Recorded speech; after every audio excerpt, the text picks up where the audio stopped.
Hello guys, welcome back to my channel earth mom Dehradun. मैं हूं ज्योति और वेलकम है आप सभी का मेरे चैनल में। आज की डेट में ठंड बहुत ज़्यादा है और बाहर फॉग ही फॉग हो रखा है चारों तरफ। और आज है 30 दिसंबर, यानी कि एक तरीके से देखा जाए तो साल का सेकेंड लास्ट डे। और इसी के साथ मैंने कल के रिएक्शन वीडियो में दो रिएक्शंस कल की डेट में मेरे आए थे, जहां पे मैंने जगत भैया की वीडियो के ऊपर रिएक्ट किया था। लेकिन कल की डेट में जगत दीदी की भी वीडियो आई और भी जगत भैया की फैमिली के बहुत सारे लोगों की वीडियो आई। लेकिन उन सारी वीडियो को मैंने देखा ज़रूर, लेकिन उन पे मैंने रिएक्शन अभी तक नहीं दिया था क्योंकि मैं अपने कुछ पर्सनल काम की वजह से बिजी भी हो गई थी। लेकिन आज हम जगत दीदी के व्लॉग के ऊपर भी रिएक्शन देंगे और जगत फैमिली की तरफ से आए हुए हर एक व्लॉग के ऊपर एक रिएक्शन वीडियो देंगे। उम्मीद करती हूँ कि आप लोगों को ये वीडियो पसंद भी आएगा। कमेंट सेक्शन में कमेंट करके आप लोग अपना पॉइंट ऑफ व्यू जरूर जरूर जरूर शेयर करना, क्योंकि यहाँ से मैं अपना एक individual point of view share करती हूँ। मेरे से डिफरेंट और मेरे जैसा भी आप लोगों का हो सकता है, लेकिन आप क्या सोचते हैं, क्या विचार रखते हैं इस चीज़ के बारे में, वो आप कमेंट सेक्शन में ज़रूर लिखना। अब आपने मेरी वीडियो में अक्सर ये बात नोटिस करी होगी कि मैं हमेशा आप लोगों को कमेंट करने के लिए बोलती हूँ। इसका रीज़न मैं आपको बताती हूँ। इसका रीज़न इसीलिए क्योंकि जब जब मैंने पैनल रखा है तब तब पैनल में बहुत सारे सब्सक्राइबर्स ने आके एक डिमांड करी है। वो डिमांड मुझसे नहीं करी है, वो डिमांड करी है जगत दीदी और जगत भैया से, जिनको पिछले इतने सालों से ये लोग पटा पटा के मांग मांग के सब्सक्राइब करवाते हैं ऑडियंस से, हैं उनको लाइक करने को बोला, उनको सब्सक्राइब करने को बोला। पिछले 2-3 साल से जब से भी इनका चैनल बना है तब से इन लोगों ने आज मिलियन की जनता इकट्ठी कर दी है, राइट। और जब आज इस सिचुएशन में वो मिलियन की जनता में से कुछ हजार लोग भी अपनी बात रखने देना चाहते हैं, तो इन लोगों ने अपने अपने चैनल के दरवाजे उनके लिए बंद कर दिए हैं। ये भी एक तरीके का टॉर्चर है ऑडियंस के साथ कि वीडियो तो हमारी देखो, लेकिन इस वीडियो पे आप लोग अपना पॉइंट ऑफ व्यू शेयर नहीं कर सकते हो। हमने आप लोगों के लिए दरवाजे बंद करे हुए हैं। बहुत बार पैनल में आए हुए लोगों ने ये डिमांड करी है कि इनको बोलो कि एक बार अपने कमेंट सेक्शन ऑन तो करे, एक बार अपने कमेंट सेक्शन खोले तो यस, इस वीडियो के माध्यम से मैं भी ये मैसेज देती हूँ तमाम ऑडियंस की तरफ से कि अगर वीडियो देख के, वीडियो दिखा के आप उन वीडियो से व्यूज ले सकते हो, तो अपने कमेंट सेक्शन खोल के ऑडियंस के पॉइंट ऑफ व्यू भी सुनने का, लिखने का उनको मौका दीजिए, उनको अपनी बातें रखने का मौका दीजिए। क्योंकि अगर आप अपने दरवाजे उनके लिए बंद कर देंगे तो कहीं ना कहीं किसी ना किसी दरवाजे पे तो जाके वो अपनी बात रखेंगे ना। ये कोई 2-4 दिन का रिश्ता नहीं है आपका और ऑडियंस का, सालों सालों का रिश्ता है ये। और जब वो सच में अब अपनी बात रखना चाहते हैं, पहले आप लोग अपनी मर्जी से बोलते थे कि कमेंट करो कमेंट करो, आज वो लोग लिखना चाहते हैं, कमेंट करना चाहते हैं, तो आप लोगों ने अपने दरवाजे उनके लिए बंद कर दिए। बहुत बड़ी इंसल्ट है ये ऑडियंस की। और अगर आप लोगों के अंदर इतनी इतनी ज्यादा करेज है तो आप अपने कमेंट सेक्शन सबसे पहले ऑन कीजिए और ऑडियंस का पॉइंट ऑफ व्यू सुनने की क्षमता रखिए, नजरिया लिखने का उनको अलाउ कीजिए। उसे कहते हैं व्लॉगर, उसे कहते हैं यूट्यूबर। नो मैटर कि आपको क्रिटिसिज्म मिल रहा है, because criticism is also part of social media. आजादी नहीं छीन सकते आप ऑडियंस की। अब जब तक ये लोग अपने कमेंट सेक्शन ऑन नहीं करेंगे, मेरा हमेशा से खुला रहता है और ऑलवेज खुला रहेगा। ऐसा नहीं है कि सिर्फ अच्छे अच्छे कमेंट्स के लिए खुला रहेगा।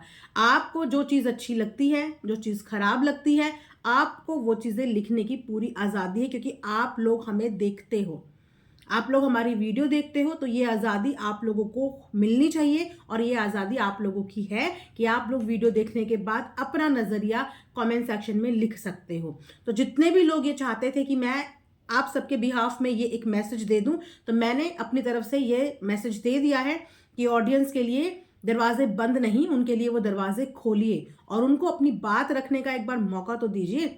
एक बार पब्लिक क्या कहना चाहती है उसका रियलिटी चेक लीजिए। तो चलिए, इसी के साथ फिर हम लोग अब करेंगे आज का रिएक्शन वीडियो शुरू। देखिए कितनी स्ट्रेंज बात है, कितनी स्ट्रेंज बात है कि जो जुबान पिछले 1.5-2 महीने में नहीं खुल पाई, जिस जुबान को खोलने के लिए हर बार इस बात का हवाला दिया गया कि चीजें लीगल हैं, चीजें लीगल हैं, हम उनके बारे में, वो हमारे बारे में कोई बात नहीं कर सकते, ना डायरेक्टली इनडायरेक्टली। यही हुआ था ना। चैट एक्सपोज होने के बाद आप लोगों ने सबने यही डायलॉग सुना होगा, चाहे वो जगत भैया की तरफ से हो, चाहे वो जगत दीदी की तरफ से, या फिर जगत दीदी के भाई की तरफ से हो। हर कोई यही स्टेटमेंट दे रहा था ना। रातों रात सारी लीगल चीजें भूल जाता है एक इंसान रातों रात, और डंके की चोट पे नाम के साथ वीडियो बना देता है। पिछले इतने 1.5 महीने से जो डर उनके अंदर था, वो डर रातों रात उनका खौफ निकल जाता है, और डंके की चोट पे विद नेम वो सामने वाले को क्लीन चिट देते हुए एक पूरी कंट्रोवर्सी को, जो कि मैं बोलूँ कि 70% रियल थी, उसको ये पूरा का पूरा फेक साबित करने की कोशिश करते हैं। नाकामयाब कोशिश। सोचिए, उसके बाद जो सामने वाला पक्ष आज तक अपने ऊपर लगे हुए इतने बड़े बड़े एलिगेशंस पर भी अपना पक्ष रखने के लिए नहीं आया हो। परिवार के एक एक इंसान ने इनके ऊपर एलिगेशन लगाया, एक एक क्रिएटर ने इनके ऊपर एलिगेशंस लगाए, लेकिन सामने वाला पक्ष अपनी बात रखने के लिए पिछले 1.5-2 महीने में नहीं आया। लेकिन जगत भैया की एक ही वीडियो के बाद एक दिन का भी इंतजार नहीं हुआ। वैसे तो ये कम्युनिटी के माध्यम से अपनी मैसेज कन्वे कर देती हैं, है ना, लेकिन उस बात की बकायदा वीडियो बनाने के लिए अगले ही दिन ऑन द स्पॉट आ दिया गया। तो क्या जगत दीदी अभी तक इसी वीडियो का वेट कर रही थी कि एक बार जगत भैया आए, इनसे माफी मांगे, इनकी जो चीजें हैं उसको झूठा बोल दें, कंट्रोवर्सी को फेक बोल दें, चैट को फेक बोल दें, सारी चीजों को फेक बोल दें, और फिर ये एंट्री मारेंगी। फिर ये इस बात के लिए एंट्री मारेंगे कि जिस इंसान ने मुझे 1.5-2 महीने पहले बदनाम किया था और उसकी बदनामी पे आप लोगों ने भरोसा किया था, तो आज वो इंसान कह रहा है कि उसने सब कुछ प्लान्ड किया, तो आज आप लोग उसकी बात पे भरोसा करो। ये उस चीज पे मोहर लगाने के लिए आई। ये चीजें बहुत ऑकवर्ड थी, जो कनेक्ट करी ही नहीं, कन्विंसिंग थी ही नहीं। अगर कि ये स्टैंड पिछले 1.5 महीने में जगत दीदी किसी भी दिन रैंडम डे आके अपने लिए ले लेती ना, उस चीज में शायद 1% चांसेस थे कि ऑडियंस कनेक्ट भी करती, रिलेट भी करती। लेकिन वो आई किसकी वीडियो बनने के बाद, अपने लिए वाइट वॉश वीडियो बनने के बाद वो अगले ही दिन वीडियो लेके आ गई, जिस वीडियो में अगेन पक्ष के नाम पर कुछ भी नहीं था। उन्होंने क्या चीज झूठ बोली, क्या चीज सच बोली, वो तो जगत भैया ने अपनी वीडियो में बोला, लेकिन उनमें से क्या चीज सच थी, क्या चीज झूठ थी, क्या वो इन्होंने अपनी वीडियो में प्रेजेंट किया? नहीं। अगेन एक आधा अधूरा वीडियो, जिस वीडियो में जो पॉइंट्स खड़े करे वो पॉइंट्स इतने कोई मेजर और कोई इतने बड़े पॉइंट्स नहीं थे। बाथरूम का राज कोई इतना बड़ा पॉइंट नहीं था, इससे ज्यादा इज्जत की धज्जियां तो बहुत पहले ही उड़ चुकी है। इवेंट में ना बुलाना कोई इतनी बड़ी बात नहीं थी कि उसकी एक्सप्लेनेशन के लिए वीडियो बननी चाहिए थी। जिन बात की एक्सप्लेनेशन के लिए बकायदा वो वीडियो बननी चाहिए थी, जो बड़ी बड़ी बातों के लिए वीडियो बननी थी, मतलब इतने सारे हाईलाइटेड टॉपिक में से इन्होंने सिर्फ एक लाइन पकड़ी कि मैं बाल हिला के पटाती थी। मतलब इतने सारे मल्टीपल एलिगेशंस में आपको वो इतनी छोटी सी बात पिंच हुई कि मैं जुल्फे हिला के पटाती थी। इसके अलावा भी बहुत कुछ बोला है, बहुत कुछ। क्या उस बात को दोहराना, उस बात पे अपनी सफाई देना या उस बात पे अपना वर्जन बताना इन्होंने जरूरी नहीं समझा? कैसे इन दोनों ने सडनली कानून की सारी सीमाएं पार कर दी? कानून ने दोनों को ही इस बात के लिए अगर मना किया था कि एक दूसरे के बारे में बात नहीं कर सकते, तो इन दोनों ने कैसे कानून का उल्लंघन कर दिया? कैसे इन्होंने इतनी सारी चीजें 1-2 दिन के अंदर ही बता दी? ऑकवर्ड है, इसीलिए कोई रिलेट नहीं कर पाया इस सिनेरियो से। अब यहाँ पे जगत दीदी ने 2-3 बातें ऐसी बोली हैं जो कि उन्होंने सुचिता की बेटी से रिलेटेड भी बोली हैं कि मैंने सुचिता की बेटी के लिए ऐसी कोई वर्डिंग्स यूज करी ही नहीं। लेकिन फिर भी अगर मैंने गुस्से में कुछ ऐसा बोल दिया हो तो उसके लिए सुचिता से इन्होंने माफी भी मांगी है, और साथ में ये अपनी कल की वीडियो में 2-3 बार ये बात दोहरा रही थी कि अब तुम मियाँ बीवी खुश रहो, अब तुम लोग खुश रहो, एक साथ रहो, अपना घर बसाओ। ये अपनी वीडियो में ये वाला काइंड ऑफ मैसेज दे रही थी जगत भैया को, या फिर ये बोलिए कि मनीषा के लिए। अगेन अब यहां से हम आते हैं जगत भैया की फैमिली की वीडियो के ऊपर। जब तक जगत भैया का वीडियो आया, जिस वीडियो पे आप सब लोगों ने स्टैंड लिया, मैंने स्टैंड लिया ऑन द स्पॉट, मेरे को वीडियो बनाने का टाइम नहीं लगा था, लेकिन जैसे ही मैंने जगत भैया का वो वीडियो देखा ना, मैं खुद में भी इरिटेट हो गई और मैं भी लाइव में आई। लाइव में मैं ही नहीं, मेरे साथ आप इतने सारे लोग जुड़े, मतलब 5-7 हज़ार लोगों की वॉचिंग आ रही थी उस समय पे। और बहुत सारे लोगों ने अपनी बात भी रखी, अपनी बात भी बोली। लेकिन उस वक्त तक जो जगत भैया की फैमिली के लोग हैं, एक एक लाइन बोलकर पीछे हो गए। मनीषा ने बोला, कम्युनिटी पे हंसी, हंसने के बाद बोला किसी को नहीं छोड़ेंगे, बात खत्म। आंटी जी सुचिता, सबने आया, इनडायरेक्टली 2-3 लाइनें बोली, बात खत्म। लेकिन जैसे ही कल जगत दीदी का वीडियो आया, इनकी पूरी फैमिली उस वीडियो पे टूट पड़ी। मैं ये नहीं बोलूंगी कि उन लोगों के रिएक्शंस रॉन्ग थे, नहीं, उन लोगों का उस वीडियो पे रिएक्शन आना जेन्युइन था, जो एक ह्यूमन नेचर होता है कि हर इंसान का आता है। लेकिन मैं यहाँ पे ये बोलना चाहती हूँ कि जो रिएक्शन जगत दीदी की वीडियो देखने के बाद आप सब लोगों के अंदर आया, वो रिएक्शन अपने बेटे की वीडियो देखने के बाद, अपने पति की वीडियो देखने के बाद, अपने भाई की वीडियो देखने के बाद आप लोगों के अंदर क्यों नहीं आया? आप सब लोग अपने भाई, बेटे या पति से इतना खौफ क्यों खाते हैं कि आप उसकी गलत बात पे, डंकी के चोट पे खड़े होकर ये नहीं बोल सकते कि तुम गलत हो? ये बात भी सही है कि जब अपना सिक्का खोटा होता है तो आप दूसरों को बोलने का हक नहीं रखते। और आज इसी बात का मुद्दा बना हुआ है। 30-35% जनता यही बोल रही है कि वो औरत तो है गलत, जिसको दुनिया की कोई ताकत जस्टिफाई नहीं कर सकता। लेकिन आपका अपने बेटे के ऊपर, एक बीवी का अपने पति के ऊपर जोर क्यों नहीं चल रहा है? जब आपके बेटे ने लीपापोती करी तो तब डंके की चोट पे उस बेटे को अच्छे से झाड़ा क्यों नहीं गया? क्यों वीडियो बना के उसको झाड़ नहीं लगाई? क्यों एक वाइफ ने सिर्फ कम्युनिटी में 4 लाइनें लिखी और उस टॉपिक को वहीं पे खत्म कर दिया? क्यों एक वाइफ के पास, एक बहन के पास, एक माँ के पास इतने सारे वैलिड प्रूफ्स हैं इन दोनों की बातें होने के, और उनमें से कोई एक भी ये हिम्मत नहीं कर पा रहा है कि आके सोशल मीडिया पे दिखा दें? कोई एक भी ये बस इस बात की हिम्मत नहीं कर पा रहा है कि आके सोशल मीडिया पे दिखा दें। लोग, जनता परेशान हो रही है और आपके साथ भरपूर मात्रा में सपोर्ट है, तो डर किस बात का है? डरता वो इंसान है जिसके साथ सपोर्ट ना हो। लेकिन जिनके साथ तमाम जनता का सपोर्ट है, जो आपकी एक आवाज पे आप जहां, जब, जिस समय बोलोगे ना, हजारों की मात्रा में वहां पे लोग आ जाएंगे आपकी हेल्प के लिए, आपके सपोर्ट के लिए। तो आपको वो चीजें दिखाने में किस बात का खौफ था? किस बात का डर था कि प्रूफ के टाइम पे भी स्टेप बैक कर दिया गया, और जिस समय पे वाकई में अपने बेटे को झाड़ना था ना, उस समय पे भी मौन रह लिया गया? लेकिन जैसे ही जगत दीदी का वीडियो आया, सबके मुंह दोगुना स्पीड से खुले। अगर इस दोगुना स्पीड का 1% कम स्पीड में भी अपने बेटे को बोला होता तो शायद आपकी बातें और आपकी वीडियो जस्टिफाई हो जाती। कल आंटी ने अपनी वीडियो में बोला कि मेरे बेटे को मोहरा बनाना बंद करो। आपके बेटे को आज तक कोई मोहरा बना ही नहीं सकता है, क्योंकि आपका बेटा लोगों को मोहरा बनाता है। ये इतिहास गवाह है, ये हिस्ट्री गवाह है कि आपके बेटे को कोई मोहरा नहीं बना सकता। आपका बेटा बहुत स्मार्ट है, बहुत स्मार्ट है, और वो लोगों को मोहरा बना सकता है।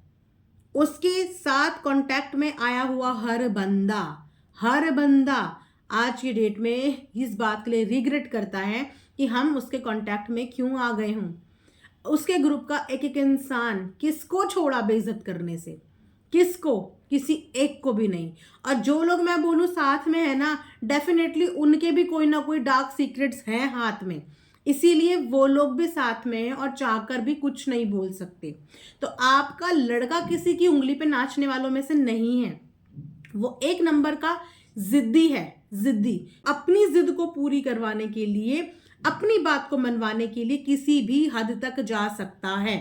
जो अपनी माँ की बात नहीं सुन रहा हो, जो अपनी बीवी की बात नहीं सुन रहा हो, जो अपने पिताजी की बात नहीं सुन रहा हो, जिसने अपनी बहन के बर्थडे पे विश तक नहीं किया हो, अपनी बहन की बेटी के लिए, अपनी भांजी के लिए अपशब्द सुन लिया हो, वो मोहरा बन सकता है।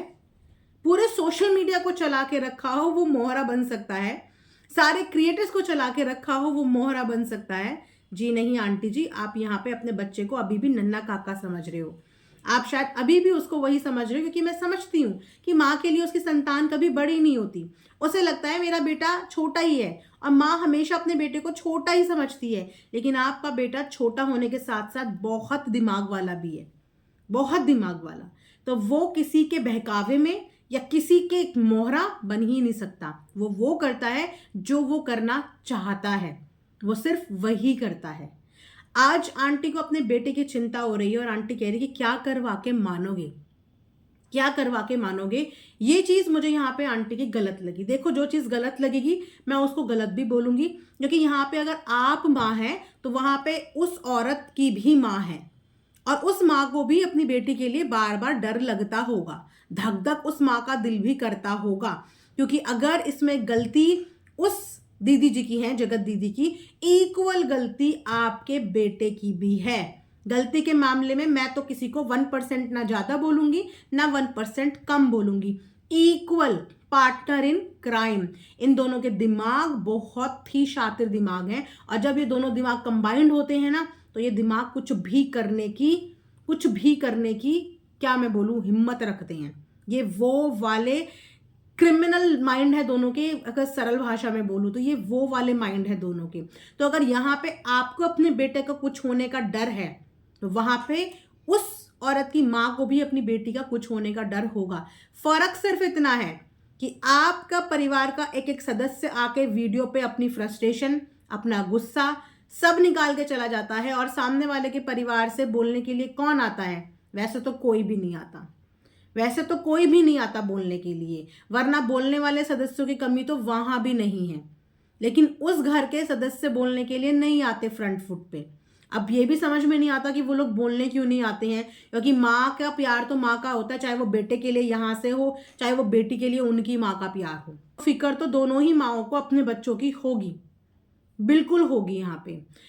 तो इसीलिए थोड़ा सा इस बात की गहराई पे जाओ, और इस वक्त पे आप अपनी माँ का फर्ज पूरा करो, वही वाला फर्ज जो आपने बचपन में अपने बेटे के लिए पूरा किया होगा, अपनी खून पसीने की कमाई लगा के उसको पढ़ाया होगा, लिखाया होगा, एक जिम्मेदार इंसान बनाया होगा। तो आप ये समझ लीजिए कि आपके बच्चे का बचपन वापस से लौट आया है, और इस बचपन में वो गलतियां कर रहा है, अपने साथ साथ दूसरे का घर भी बर्बाद कर रहा है। दूसरे की लड़की की गलती निकालनी इस समय के लिए इग्नोर कर दो। आप सब लोग एक इंसान पे आके चढ़ जाते हो, अपने बेटे पे चढ़ाई करनी शुरू करो। जिस दिन आपने ये प्रेशर अपने बेटे पे बना दिया, आपका बेटा आपके कंट्रोल में आ जाएगा। लेकिन आप लोग गलत यहाँ पे ये कर रहे हैं कि आप दूसरे की फैमिली की लड़की को कंट्रोल करने का कोशिश कर रहे हैं, और अपने लड़के की गलतियों को आप जस्टिफाई कर रहे हैं। ये एक गलत अप्रोच है।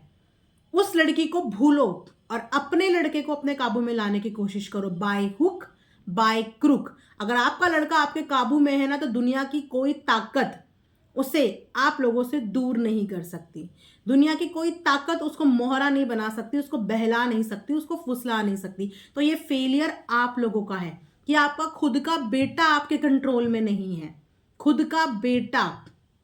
अब यहाँ पे बात करेंगे हम मनीषा की वीडियो का। तो मनीषा के व्लॉग के बाद लोगों के जो इमोशंस थे, या मैं बोलूँ प्रतिक्रिया थी, वो 50-50% थी। 50% लोगों को मनीषा का ये वाला रूप पसंद आया कि मनीषा ने एक मुझे बॉदर नहीं होता वो वाला रूप अपना दिखाया, जो कि 50% जनता को उनके कमेंट सेक्शन में पसंद भी आया।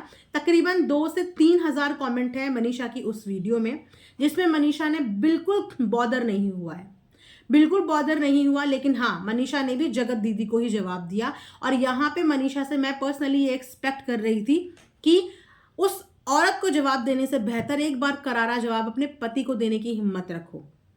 अगेन, अगर आपका पति आपके काबू में है, तो दुनिया की 10 औरतें क्या 1000, 100 औरतें भी आ जाएं, तब भी आपका पति उसकी तरफ नहीं देखेगा, अगर आपने एक बार अपने पति को कंट्रोल कर लिया।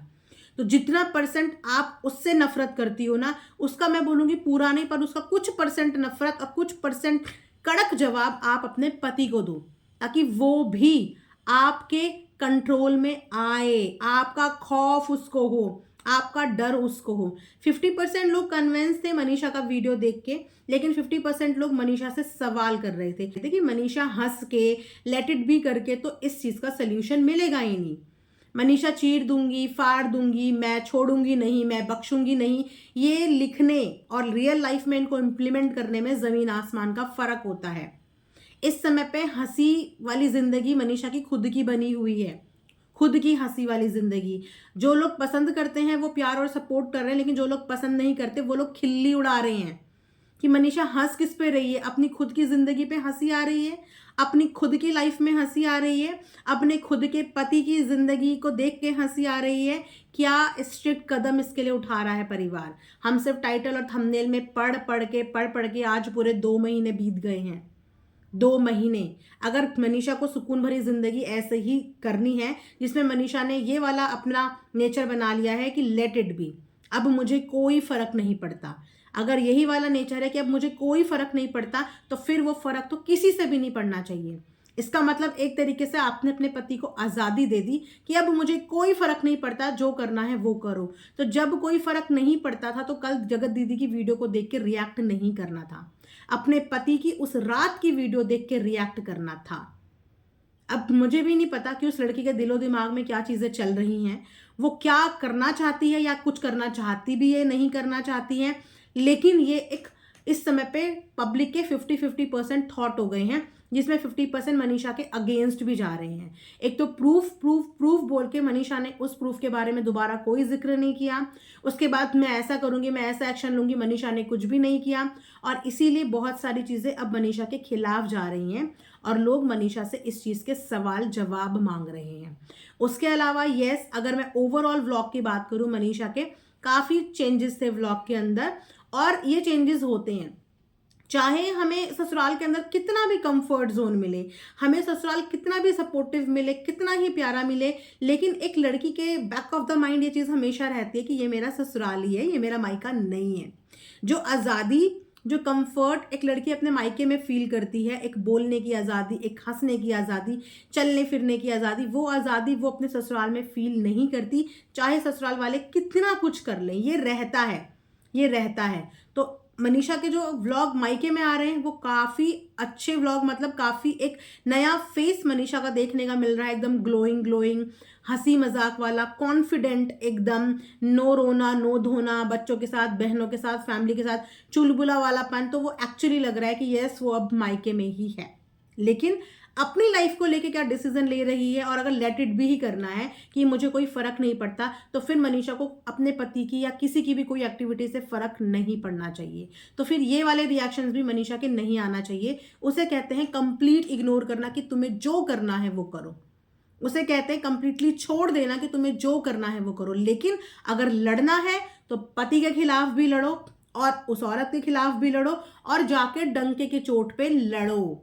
किसी एक से लड़के कुछ नहीं होगा, क्योंकि कल को अगर वो लड़की अपने पैर भी पीछे कर लिए, लेकिन तुम्हारा अपना ही पति अपने आप को नहीं रोक रहा है, तो उसे रोक के कुछ नहीं होगा, उस बंदी को कोस के कुछ नहीं होगा, क्योंकि तुम्हारा बंदा तो जाएगा, तुम्हारा बंदा तो अप्रोच करेगा और करता रहेगा। तो सबसे पहले लगाम अपने पति पे, आंटी जी अपने बेटे पे कसो, कसो, और स्ट्रिक्ट वीडियो के तौर पे कसो, स्ट्रिक्ट बन के। उसको रोक के कुछ नहीं होगा, वो रुक भी जाएगी अगर 1%, और ये नहीं रुका तो आप तब भी कुछ नहीं कर पाओगे, घर तब भी नहीं बसेगा। तो आपको अगर अपना घर बचाना है और मनीषा का घर बसाना है, अपने बेटे के दिमाग से वो चीज़ें बाहर निकालनी पड़ेंगी। किसी और से बेटर अपने बेटे के दिमाग से वो चीज़ें निकालने में एफर्ट डालिए, एफर्ट डालिए। वीडियो बना के कुछ नहीं होगा, वीडियो बना के कुछ नहीं होगा, टाइटल लिख के कुछ नहीं होगा, उन चीज़ों को इम्प्लीमेंट करिए। मुझे समझ नहीं आ रहा कि 2 महीने में आप लोग कुछ भी नहीं कर पाए। अगर ये एक नॉर्मल फैमिली भी होती ना, तो अब तक तो उस फैमिली के अंदर अच्छे से अच्छी चीज़ें सॉल्व हो जाती, और आप लोग 2 महीने में चीज़ें सॉल्व नहीं कर पाए। 2 महीने लग गए, 2 महीने तक कोई सोल्यूशन नहीं निकला इस प्रॉब्लम का, जबकि फैमिली को सब पता है इस प्रॉब्लम का सॉल्व होना तो 1 हफ्ता, 10 दिन, 15 दिन में हो जाता। अगर वाकई में कोई फैमिली इस चीज़ पे सीरियस काम करना शुरू करती ना, तो ये प्रॉब्लम का सोल्यूशन 15-20 दिन के अंदर निकल आता। आई डोंट नो आप लोग इस चीज़ को किस तरीके से ले रहे हैं, बस कंटेंट के लिए ले रहे हैं, वीडियो के लिए ले रहे हैं, या रियल लाइफ में इस चीज़ के लिए आप लोग कुछ कर भी रहे हैं, क्योंकि कुछ करता हुआ हमें सॉरी कोई नहीं दिख रहा है। वीडियो बनाते हुए सब दिख रहे हैं, लेकिन कुछ करता हुआ कोई नहीं दिख रहा है। सबूत इकट्ठे हो रहे हैं, अब क्या करोगे उन सबूतों का? आज की डेट में आपके पास सबूत हैं कि बात करते हैं? क्या करोगे अब इसका? इन सबूतों से अब क्या करोगे? इन सबूतों से बात करना तो बंद नहीं करवा दोगे ना, अगर करते होंगे तो। सोल्यूशन है इन सबूतों का? नहीं है। सोल्यूशन किसी चीज़ को इकट्ठा करके नहीं मिलेगा। प्रॉब्लम के सोल्यूशन के लिए तो प्रॉब्लम का सोल्यूशन ढूंढना पड़ेगा, वरना डिटेक्टिव बन के रहो, सबूत इकट्ठा करते रहो, स्टोर करते रहो, डेटा भरते रहो, इसका कोई समाधान नहीं निकलने वाला। तो समाधान अपने घर से निकालना शुरू करो, अपने बेटे से निकालना शुरू करो, तो शायद पॉसिबिलिटी बढ़ जाए। तो ये वीडियो इसी के साथ मैं एंड करती हूँ। ये मैंने कल सबका व्लॉग देखा और उन सब के व्लॉग के बाद एक लमसम रिएक्शन वीडियो है मेरा। आप लोग भी अपना ओपिनियन कमेंट सेक्शन में ज़रूर लिखना। मिलेंगे नेक्स्ट वीडियो में, तब तक अपना ध्यान रखिए। Thanks for watching earth mom Dehradun.